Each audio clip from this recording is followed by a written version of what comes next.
Salut à tous pour cette nouvelle vidéo sur les robots domestiques. Donc là c'est la deuxième. Donc là aujourd'hui on va s'attaquer à un robot encore qui est pour jouer et qui va vers quand même une programmation donc un peu plus complexe quand même. Donc là on est avec le robot Next que je vous avais déjà présenté dans une autre vidéo. Donc il faut cliquer dans le lien dans la description si vous voulez aller voir cette ancienne vidéo. C'était sur comment construire le robot de base de cette gamme. Donc là nous avons le robot que nous avons construit avec toute une équipe de copains pour un concours robotique. Donc là je vous montrerai tous les capteurs et les moteurs en détail tout à l'heure, et la brique. Donc là voilà, donc aujourd'hui on va s'attaquer à ça. Donc voilà, bonne vidéo. La base, ce n'est pas très compliqué en fait. C'est juste des pièces, comme vous pouvez le voir, de Lego Technic. Donc toutes sortes, des engrenages, des barres, et donc ça, tout ce qui est connu, voilà, des clips, et tout comme ça. C'est que une base de Lego Technic en fait. Après, on a des petits agréments que je vais vous présenter un par un. Donc, on va commencer avec le capteur tactile, qui est un capteur qui, comme tous les autres capteurs, se branche avec un fil à double entrée, comme ceci. Voilà. Donc, on se branche comme tous les autres capteurs. Je ne leur dirai pas tout le temps, hein, bien sûr. Donc, ça se branche à l'arrière. Tac. Voilà. Donc là, ce capteur-là sert tout simplement à connecter, déconnecter. En fait, c'est un capteur avec le courant qui va dire que ça appuie en fait. Il va juste savoir si ça appuie ou si ça appuie pas. C'est comme un bouton pression. Voilà. Maintenant, nous avons le capteur sonore, qui est lui un capteur qui va capter la force du son.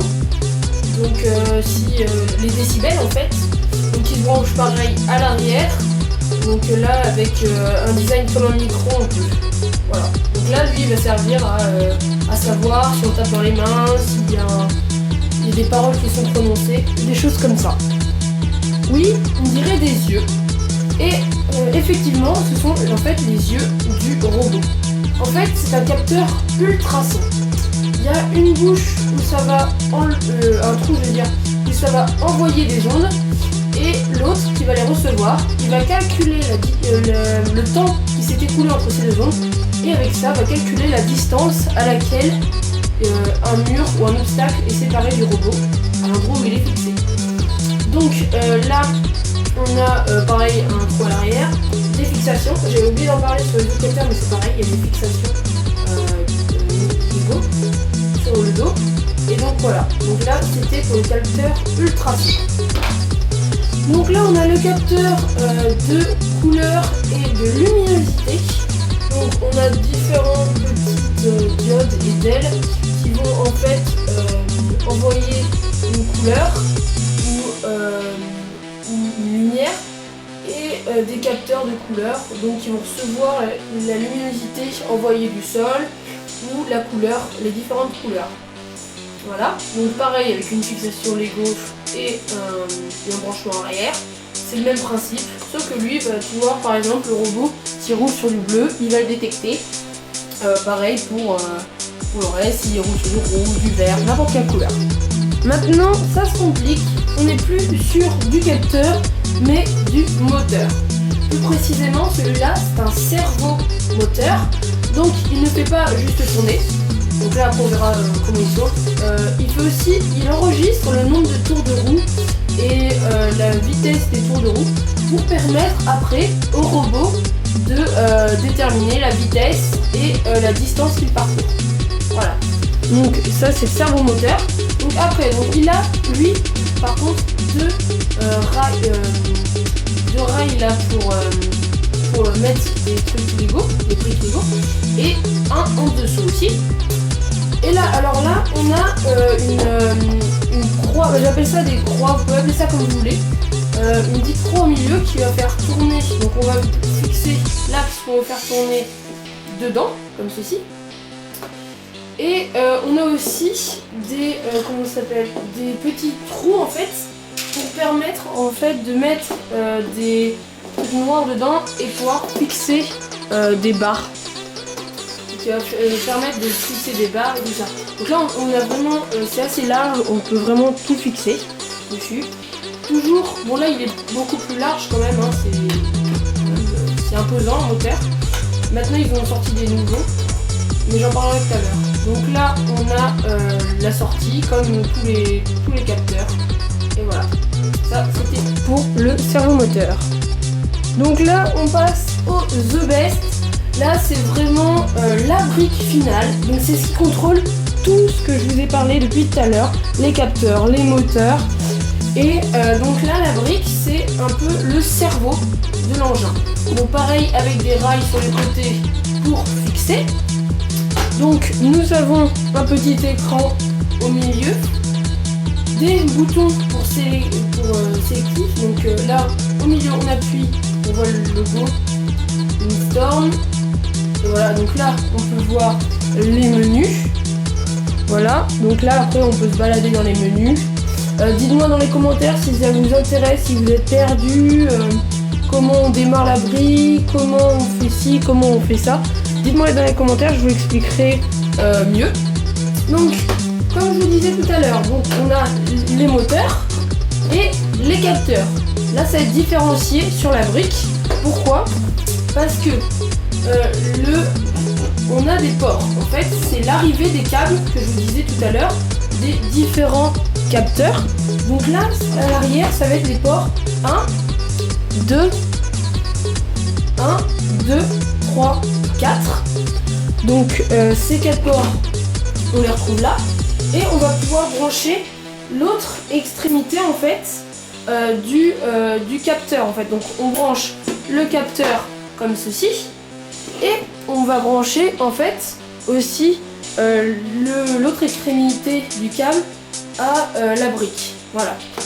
Et donc là, on va différencier avec les capteurs aussi A, B, C qui sont ici. Donc là, je cache l'autre parce que je vais en parler plus tard.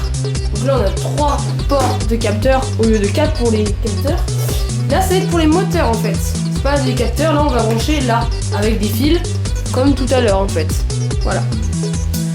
Et donc, ce que je cachais tout à l'heure, c'est juste un câble USB qui va se brancher là-dedans. Donc c'est un câble spécial. Voilà. Donc qui va brancher là-dedans. C'est pour en fait rejoindre le. J'arrive pas à la netteté. Non, j'arrive pas. Donc qui va rejoindre en fait l'ordinateur à la brique, qui va permettre de programmer la brique en fait. Voilà. Donc là je vous ai à peu près tout dit sur cette brique. Ah non, il me reste un truc à dire. C'est elle est alimentée. Donc tous les autres capteurs et moteurs ne sont pas alimentés par des piles. Tout ça est alimenté par les piles de la brique qui sont au nombre de 6 quand même. Donc c'est énorme. Donc là voilà, c'est pour la brique. Donc les moteurs et les capteurs ne sont pas alimentés. Et on peut avoir aussi avec la brique, donc là j'en ai pas moi, mais ça peut se trouver des batteries directement, on les glisse dedans et on a ici un trou pour recharger directement avec une prise, ça évite de prendre des piles.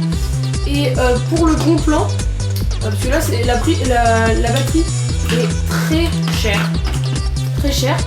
Et les piles, moi je trouve ça pas très, comment dire, pas très écologiste, même voilà, les piles. Donc moi je vous conseille vivement en fait des piles rechargeables qui vous permettent, même si vous n'achetez pas de batterie, d'avoir des piles qui rechargent. Donc voilà, on peut recharger comme ceci. Donc voilà, quand tout est monté, on peut se retrouver avec des bêtes comme ça, donc comme celle du début de la vidéo en fait.